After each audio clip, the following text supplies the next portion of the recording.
Bismillahirrahmanirrahim. Assalamualaikum warahmatullahi wabarakatuh. Bagaimana kabarnya hari ini? Alhamdulillahirabbil alamin. Tepuk semangat. Semangat. Ya. Baiklah anak-anak, sebelum memulai pelajaran hari ini, marilah kita berdoa bersama-sama. Berdoa mulai.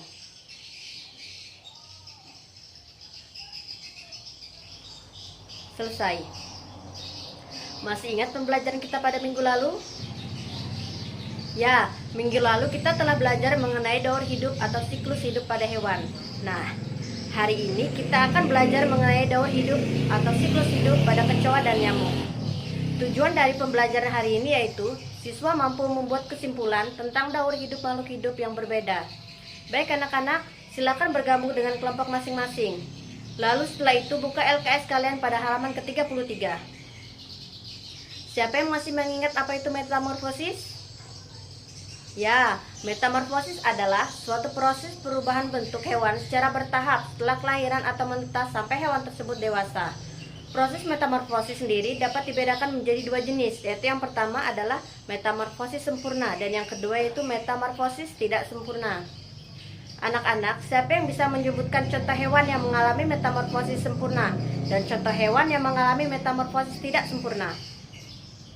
Oke, contoh hewan yang mengalami metamorfosis sempurna yaitu nyamuk, dan contoh hewan yang mengalami metamorfosis tidak sempurna itu kecoa.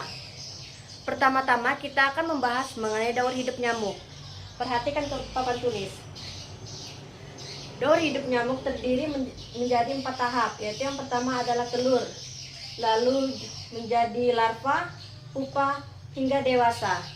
Dan proses ini terjadi dalam kurun waktu 9-10 hari.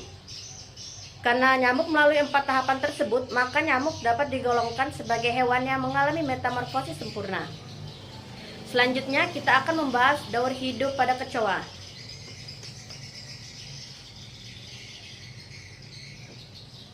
Perhatikan gambar yang ada di depan. Daur hidup kecoa melalui 3 tahapan, yaitu yang pertama adalah telur, nimfa, dan kecoa dewasa.